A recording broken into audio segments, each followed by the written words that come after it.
scratch probably darn well. Yeah.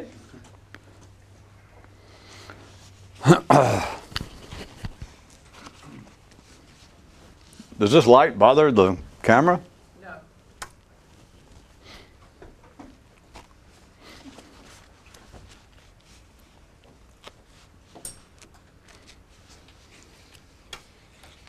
The News, edition 97004. There was once a man who received important phone calls at his home, only to eventually discover that he didn't live there. There was once a man who received important phone calls at his home, only to eventually discover that they weren't for him.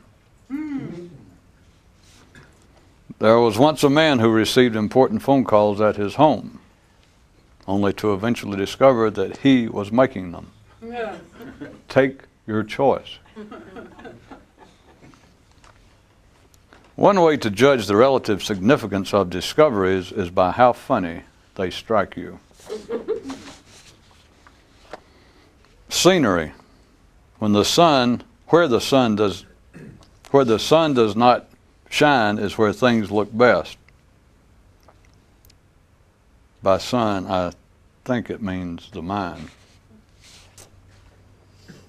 One man had a twin brother he never knew about, because at birth he had swallowed him. One man had a twin brother he never knew about, because at birth the brother had swallowed him. Take your choice. Either way, it works out the same. How to tell that you're deluded, asleep, and in the dark? You're busy. Yeah. One man had this thing he continually dickered with.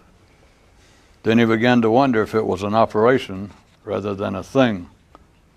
And after that began to suspect that it might be a space rather than an operation.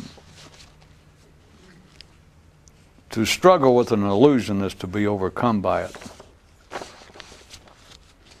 A man had a monkey that learned to talk. At first it only talked to itself, which the man found amusing.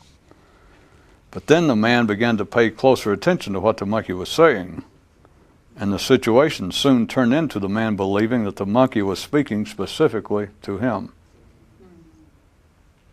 And if you think that's weird, it got even worse. I'll leave it to you to figure out in what way.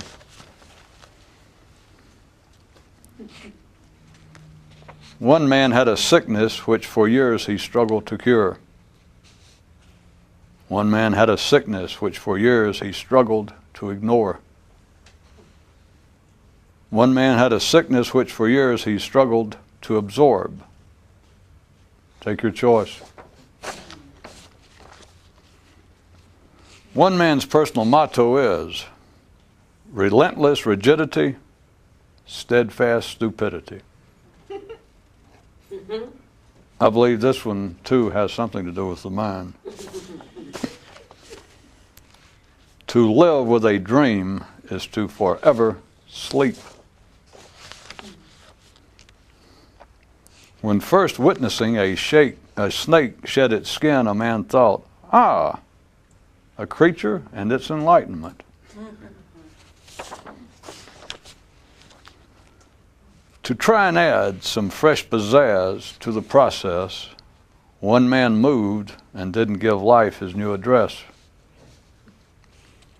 From someplace deep, deep inside, a mind cried out, "Help! I'm lost in here." In response to which the man muttered, "Ah, but were that not true, then just think what I might do." One man was captured by an enemy. One man captured an enemy. One man became his own enemy and captured himself. Take your choice. To dance with a ghost is to be forever led. There was once a man who wanted to lose weight, and the approach he took was to never look at his fat. I ask you, what kind of approach is that? One man dozed and dreamed he was a bat. It has been said that a good son doesn't spend his father's money, and there are two good reasons for this. One is that the money is not his, and the other is that even if it were, it's no longer any good. Got it? Good. One man thought everyone else looked foolish. One man thought he looked foolish. One man thought foolishness was the fashion of the day. Take your choice. When one man heard it said that if three men tell the same lie, it becomes true, he was struck. Never mind the three men part, just look at your own thoughts. There was once a comedian who lost his job when he lost his ability to speak. He has since come under suspicion regarding the blinding of several people. The matter of health and the several possibilities. Being well will get you to hell. Getting to heaven requires something more. And now from poetry to some hard medical news. You were born as well and developed as you will ever be naturally. See, that's why being normal doesn't count for anything. At least around here, if you know what I mean. The more that people talk and ponder, the more out of control they spin. The less that people talk and ponder, the more out of control they remain. It's all in the knowing, and then it's all in the doing. And then it's again all in the knowing. One man ate an airplane, and just in time, he says, for it was about to eat him. One man's awakening revealed to him this important fact, that when it rained, he got wet. That is, if he stayed out in it. Yeah. One man discovered that his mind was the source of all precipitation. And not only that, but also of all his going in and out of doors. To debate a reflection is to be, for sure, out-argued.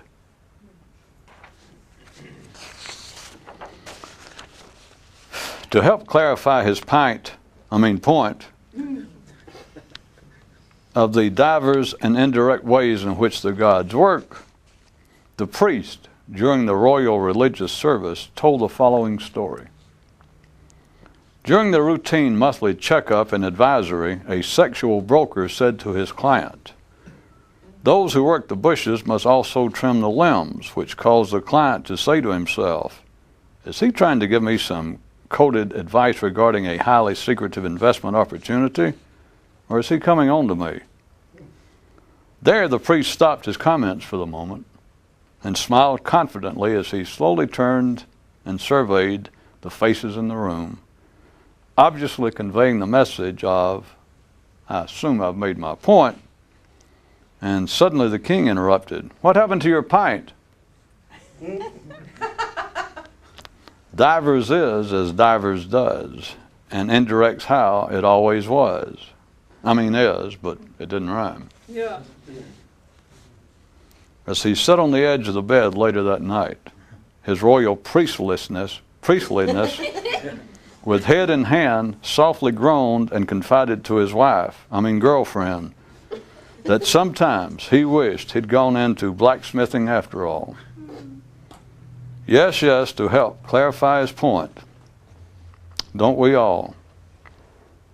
Us friggin' all. The mind is like a constant hypnotic whirlpool, always calling, come here, come here. But hey, just a minute. Who was it that stirred up these waters in the first place? But hey, wait a second. Where did these waters come from to begin with? But whoa, put it all on hold. What's the problem here? Isn't what we're getting all worked up about simply the nature of whirlpools? Come here, it calls. Hey, you come here. It's the same thing. What? No choice this time? Here is the answer to my persistent question. A man cannot tell you what he is going to say next because he does not know what he is going to think next. And he does not know what he is going to think next for the very simple reason that he is not the one doing his thinking. One man believed that if he was never home, it would never catch on fire. One man awoke from a dream and wished his house would go up in flames. A clever mind becomes deceptively clever, the victim of the deception being the one in whom such a mind dwells. There's only one thing you can't be too much of for your own good, and that's the great nothingness. The extremely hard to come by knowledge of the great nothingness, devoid of all cleverness. What better way to overcome an unbeatable foe than to discover how easily he is pacified? What better way to handle an irrepressible distraction than to discover how easily it itself can be distracted and detained? To try and correct an echo is to, well, I'm sure by now you get the point of all that. To pursue the mind with the mind is to chase a cheetah astride a blind tortoise.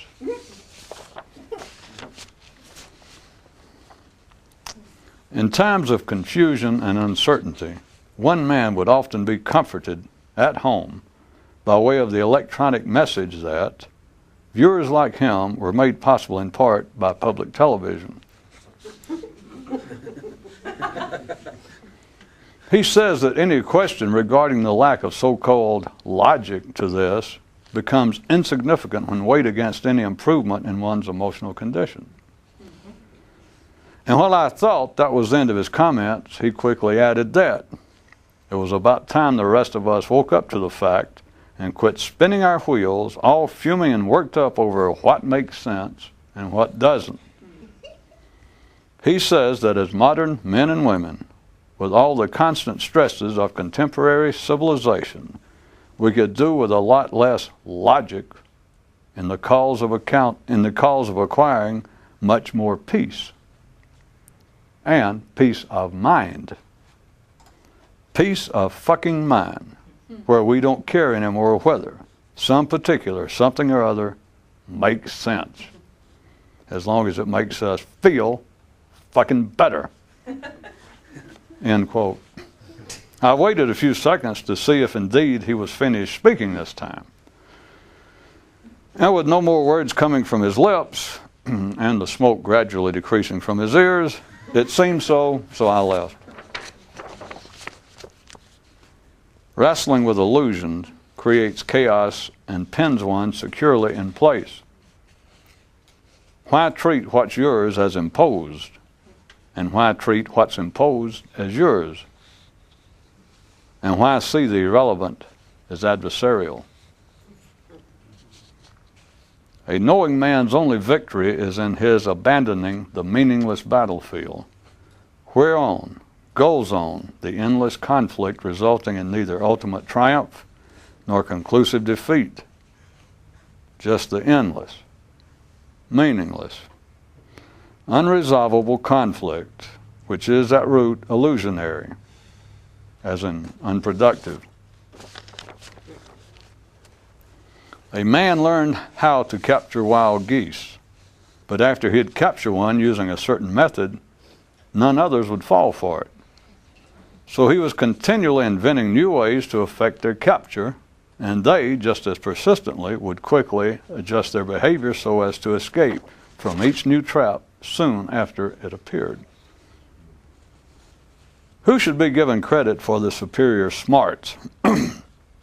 The man, for his ability to come up with an endless number of new snares, or the geese, for their boundless talent to recognize and avoid them?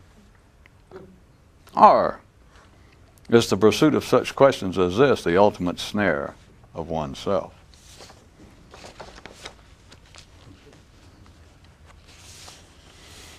One man found himself in a fog. He tried to get out of the fog. Then he tried blowing the fog away. Then he tried to swallow the fog. And finally just learned to live with it. The fog never saw him as having a choice anyway. No.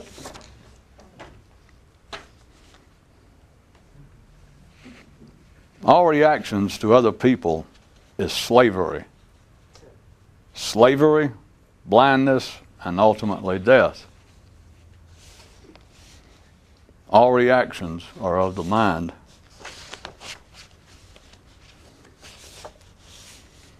In one mystical school, the first year they teach students to look at what they're already thinking metaphorically. In the second year they teach them to quit looking at what they're thinking. In the third year they teach them to quit thinking metaphorically. And in their final year they're told to relate to what they think in the way they did before coming to school. One man started his own school and adopted as its fight song, oh, the dropout rate, yay, right.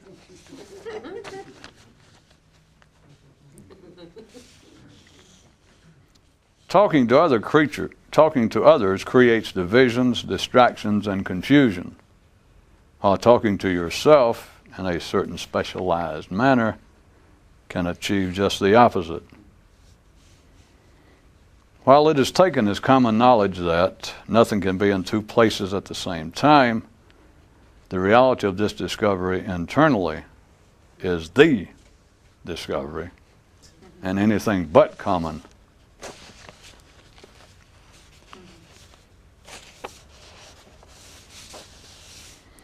One man looked to the east.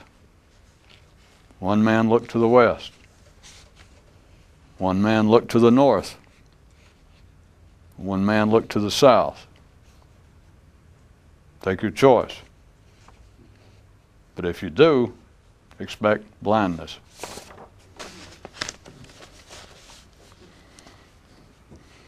In one jurisdiction, the greatest comment a man can make is, no comment. And yet, this may not be the ultimate realm, nor the final word.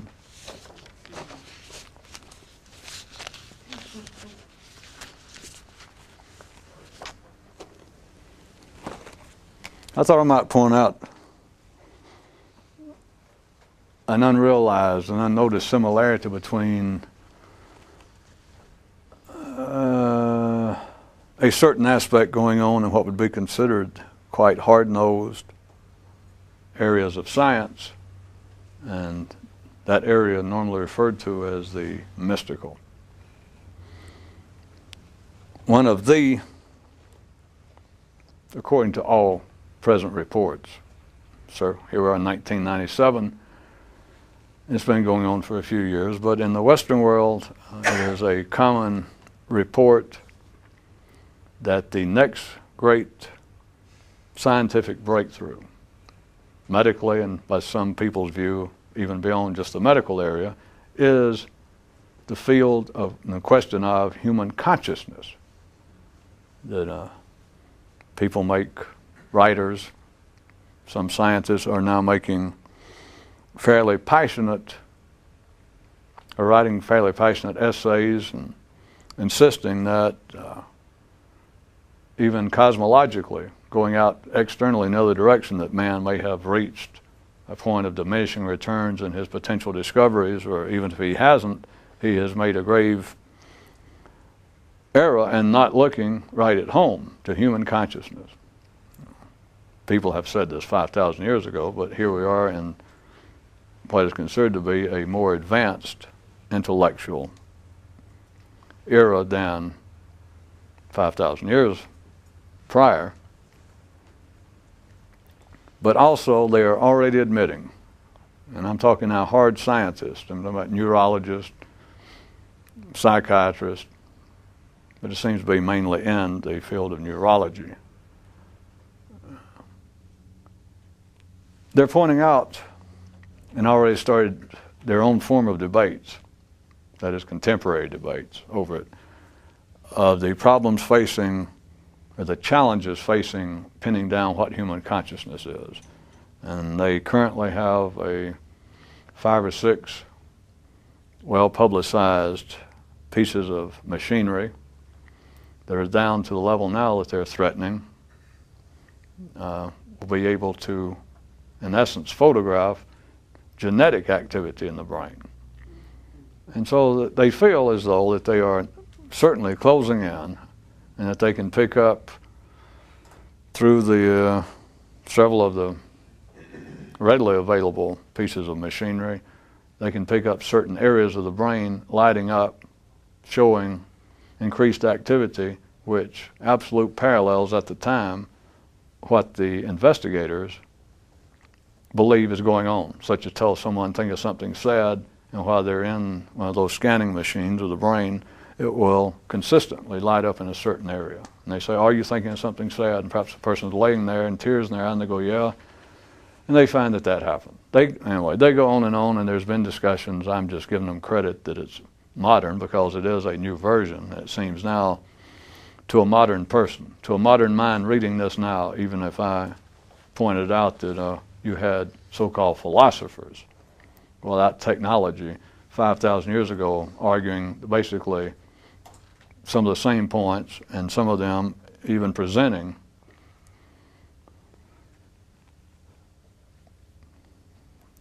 what they consider to be the ultimate challenge, the ultimate difficulties in doing this. But the point is, a contemporary mind, someone now would see, could not be told otherwise, that they would now see that the possibility of success must be increased, that we just have more information, etc. It all makes sense. I want to point out to you, for a reason, not to attack science, but scientifically, does anybody understand? I'm fixing to pull this together to how close it is to mystical activity for the last 5,000 years, for the same length of time. Have I played around enough? Do any of you understand that by investigating the brain, they will never understand the mind? Now, there are some who already say that, but that is not to mean that they understand it. It is that once anything becomes part of the contemporary currency, you know that there will be factions. It will split up into 2 camps immediately. There are just those that say that they doubt that the brain will ever reveal, a study of the brain will ever reveal the nature of human consciousness. They call it consciousness. I was just calling it the mind. But then they add to it, they do not see it as a simple statement of reality. Then they drag in all sorts of footnotes, conditions, wherewithals, which is understandable. They just say that they do not believe that the technology, that our ability to study the brain itself will ever do it, or they believe that the brain is not the sole site of human consciousness. They have all sorts of reasons. There is no reason, as they imagine. It is this, that the mind cannot conceive of itself. This is the very thing that mystics have been attempting to do for the same length of time. Perhaps I would have made a better point to present it another way, and I could have started my first part about them investigating human consciousness and say that they will never investigate it the correct way. That even if they could succeed, they will never go about it in the correct way. And I'm saying that mystics have been attempting to do it, and there have been, by all reports. And who am I to? We have had successes, whereas neurology has had no success and will never have a success. We had men in our field succeeding 5,000 years ago. But those in the field of neurology, even if they got machines that will scan the molecular structure of the brain, 5,000 years from now, doing that will not reveal the nature of the mind or human consciousness. Why is it that they will not, that ordinary people, I'm not picking on neurologists now, or science, why is it that men will not look, ordinary men will not look in their attempt to understand the mind, will not look at the one thing that would offer some possibility? They will not look at the one thing. They will compile statistics. They will create a huge database of anecdotal case histories. They will continue, without any doubt, to develop increasingly complex technology to probe, to measure, to weigh, to gauge the electrical chemical activity of the brain. There's no doubt that will continue, which will add additional info. They'll have to have a larger and larger database. There'll be more and more papers writ for, more and more papers writ attacking their mythology, attacking the way that they have analyzed the statistics, and they will be no closer. There is only one possible way that for a human, for any human, to understand the nature of the mind or the nature of human consciousness, and that would be for that person to understand it in him. That no one does save mystics. Some people skate along the edge, and not everyone who calls themselves a mystic does it. We have had philosophers, poets, all sorts of non-scientific people throughout the ages, including those who identified themselves with religions that considered to be saints or nuns or rabbis, who were skating right up to the edge of it. But it always becomes with ordinary people, including some so-called or some self-identified mystics throughout the ages, but it always becomes a matter not unlike the situation I have just attempted to roughly describe regarding neurology. That is, science's study of the brain, the mind, human consciousness. Because when you're doing it under another guise, if it was some Christian mystic, some Christian writer, some monk 3,000 or 4,000 years ago, and he was writing about all the ways that he had been meditating for years and living alone, and he was talking about God and etc., and I could look at it and show you that you could take exactly what he was saying and take away the church, and he is attempting to take away the idea of God as being something outside the person, which you can read anything, no matter how religious. If it has survived the ages and a lot of people like it, I could take it and use it just as it is and just point out to you that the man was calling God the mind, calling the mind God. And it doesn't matter whether he understood it, but here is the problem with just skating to the edge. If you're doing it under the guise of anything, Christian, a Sufi, a Buddhist, anything, if you're doing it under a guise, you're doing it under the auspices of a technology. You're doing it under the umbrella of something outside you, and you can never get closer than skate up to the outskirts. Kind of wander around the perimeter of the mind. Make observations of it. It's like being outside of a city, and you attempt to study the internal workings of the city by staying out there, and throughout the ages, throughout your life at least, collecting information, reading past reports. That's very important, because if you're going to study this city, the mind, let's call it a city, if you're going to study it today, not being sarcastic, This is a fact. This is the operations of the ordinary mind. If you had decided at an early age that your calling, your desire, was to understand the nature of that city, the mind, you would spend at least the first third of your adult life in the serious study of what other people had guessed, observed about it. So from one view, you would waste the first third of your adult life by trying to read what everybody else has observed when it's right there, and all you got to do is go observe. That's one thing. So you become an expert. You get a degree, and you are now, let's say you have a doctorate, and you are theoretically a walking compendium of all the worthwhile, the more salient points of all the previous knowledge regarding the city in one human. You are a doctor of observation. You're a doctor of neurology, a doctor of psychology, whatever, but you are now a learned person.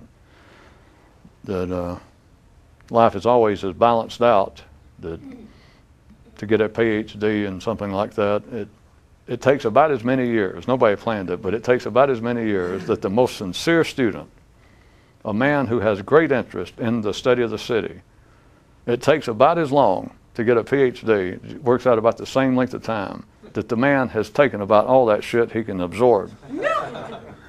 That ain't good. They don't analyze it that way. Nobody planned it, knows involved. But I assure you, and some of you know it, to finally get within a semester or two of having, or it appears that your paper will be accepted, and so that anyway you can see your PhD pretty certainly on the horizon. The feeling is it's a good thing. I mean, here I've invested 10, 12 years of my life, because if it took one more week than it's going to take now, I would throw up and I would go in to air conditioning repair.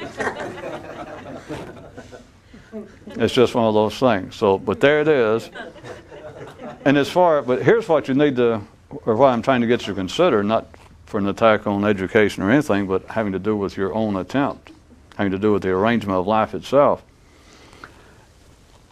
Using this city, calling the mind allegorically a city, ordinary minds could argue to the contrary of this. I could do it for them. But this is the one single area in which the attempt at education's attempt is ludicrous. It is absolutely meaningless.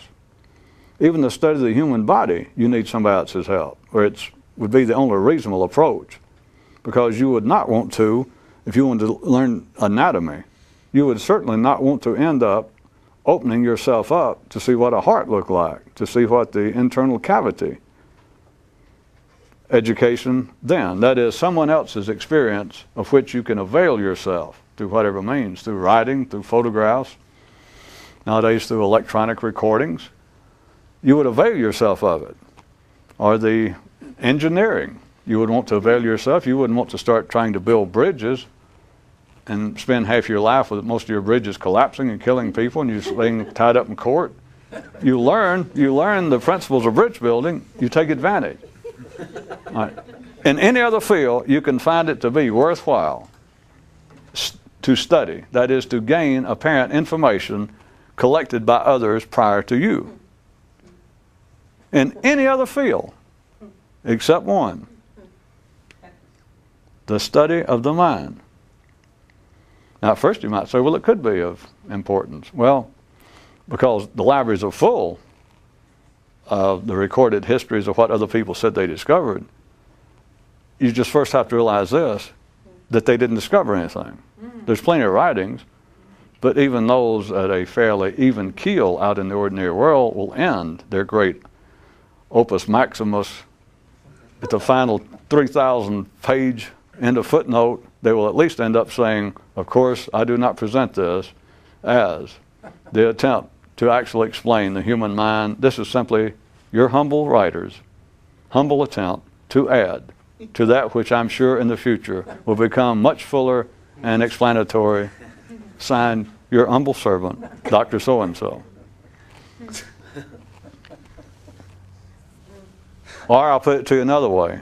If people in the past, in science, in some fields, psychology, neurology, if people have learn something of the human mind that is genuine, valid, and could be useful, even if they had, which they haven't. Even if they had, why are you going to get up and go to a school somewhere, even go buy a book to study it, when you've got it right here? If this is what you want to study, if this is what you want to understand, even if somebody else did understand and wrote it in a book, I'll make it simpler. I was going to drag it out and say, why would you go enroll in school and spend $30 or $40 or $130 or $40,000 nowadays to get a PhD, and it took you 12 years when you could have sat at home alone? Because here it is, assuming that you actually have that much interest in it and that you're intelligent enough to get it. If you're going to be intelligent enough that a legitimate school will hand you a PhD 12 years from now, then you're smart enough that here you got it. It's not going anywhere. You got a trap study. You can study anytime you want to. Class is always open. All you got to do is sit there, stand there, lay there. And there it is. And you can study it. And so, but even if I didn't exaggerate that much, that's not, even if I didn't picture it to that extent, why even go buy a book? If everything that's ever been known of the human mind was in one book somewhere, why go waste $22? Why go spend a half a night reading it? It's right here, save you $22, plus you got to admit, even an ordinary person, that first-hand observation to ordinary people has got to be better than second-hand. Why go read what somebody else observed about the human mind, they say, and you ponder it and think about it, weigh it, go, then have to go back and reread again the way they wrote it. Why do all that, even if you got something out of it? Even if you did. Why fool around with an unnecessary middleman? Absolutely unnecessary. When ordinary minds say that is ordinary people, say that they want to study or that they want to know the nature of consciousness, no matter how sincere they are, sincerity has nothing to do with it. No matter how intelligent, no matter what their IQ is, no matter what their perseverance, their ability to study, their ability to absorb statistics and information, all of that, no matter, they will go nowhere. And you realize, out in the ordinary world, it has never even reached the point that anyone notices that. But beyond that, I'm not kicking a dead man. After that, I'm kicking a man who was kicking a dead man a second ago. Yeah. But they do not study the mind. They do not even try. Again, sincerity has nothing to do with it. They believe they are. But they are not studying the mind. They're not even attempting to. Think about it. Nobody attempts to. You ask them, they say they do, especially if it's their field. They say, well, certainly, that's what I spend 20 hours a day. And they don't. There's only one group of people in the history of man, and as I said, they are strung out in different fields. They're not strung out for you dopers.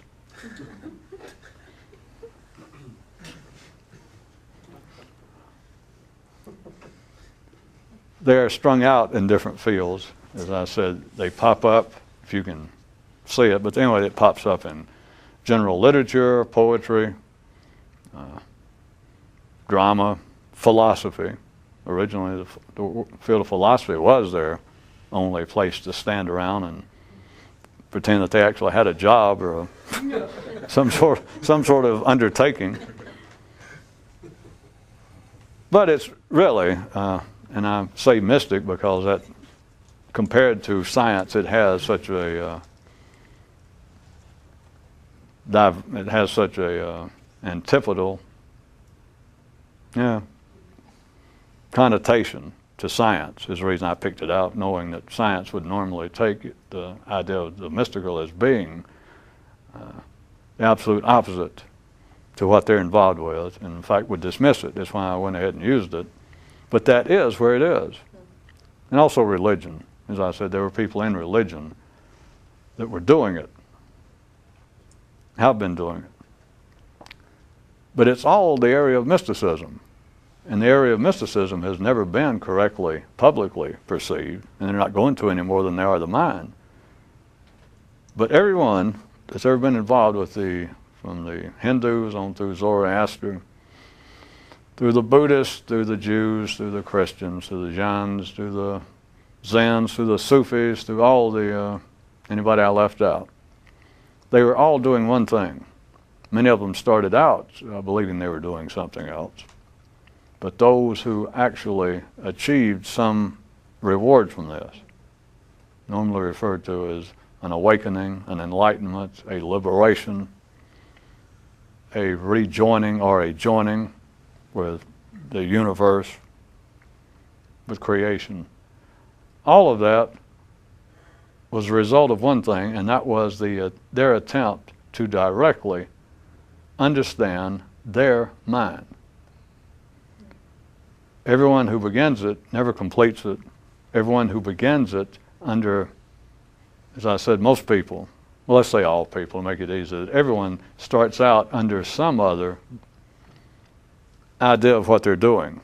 They may start believing that they are attempting to discover the nature of reality, or that they want to know God directly, that they want to experience, they want to be in the presence directly of Allah or of creation. They start off with all sorts of ideas, or that they just want to understand the nature of good and evil, that they want to understand, in years past, before there was such a term as scientists, philosophers even did say that what they wanted to do was understand the nature of reality, physical reality.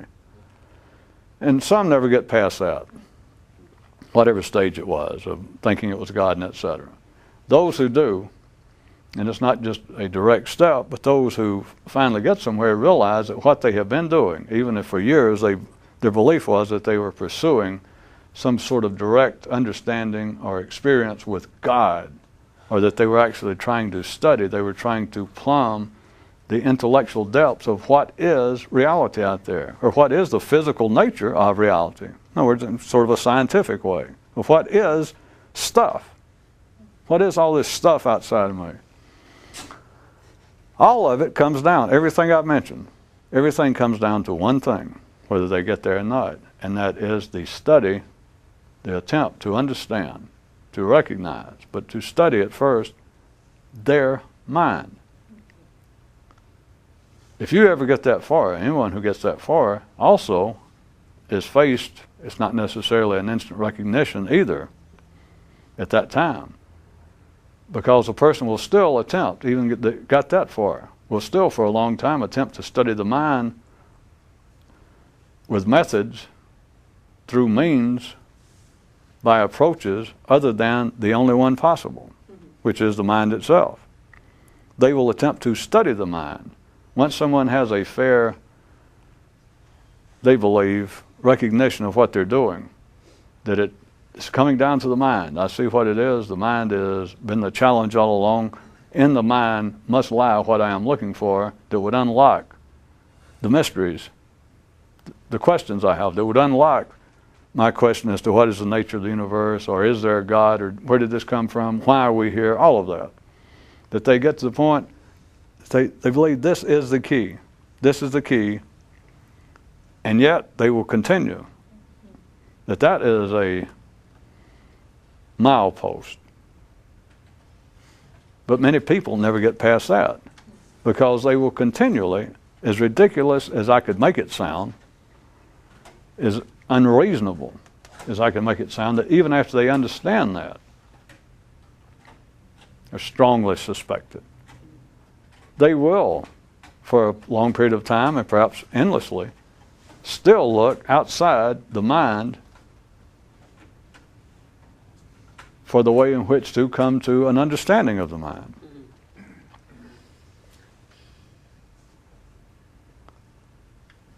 We're back to me pointing out that now we're 5,000 years past Zoroaster and Vishnu and Buddha and Abraham, and we now have technology that will do things unbelievably, or it will be unbelievable to Moses or Jesus or somebody like, to a mystic, to say they can actually photograph the brain in operation. They can pinpoint where the brain hears, They can pinpoint where the brain is feeling sorrow. They can show you that.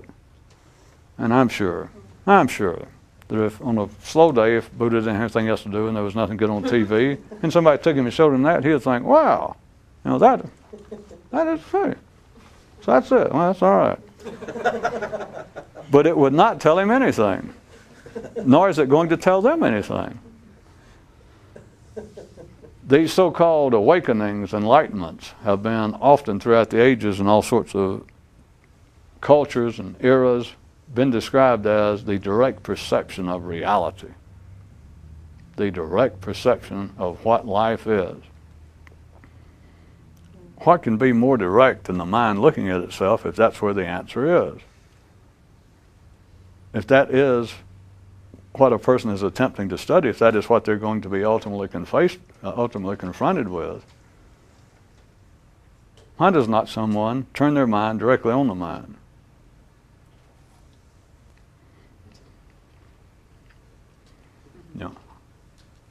I could stop there and make it sound as though, assuming that I was insinuating that, I know the answer and I got that down, and end it on, as you would normally expect any sort of lecture to end on, most lectures, some sort of accusatory note tied to the tacitly implied superior knowledge of the lecturer. That why do men, if they want to study the mind, if they're finally coming around to believing that the knowledge of human consciousness may be the supreme study, that the supreme discovery of man may lie in him understanding human consciousness, because from that seems to flow most of what seems to be important and singular in our lives. And I say, well, if they're going to do all that, why are they out there studying rats? Why are they out there studying sick people, abnormally wired up people, faulty brains? Why are they spending billions of dollars to photograph the brain when all they got to do with the mind is what they want to study? Why don't they turn their mind on their mind and study it directly? See, if this is an ordinary lecture, then I could go, and I timed it to where that's the end of it, and I would look confidently like, well, I guess I gave you something either to think about or I made you feel bad. If you listen to it, did I point out, why is that? Why is that, huh? The why is that is the nature of the enlightenment.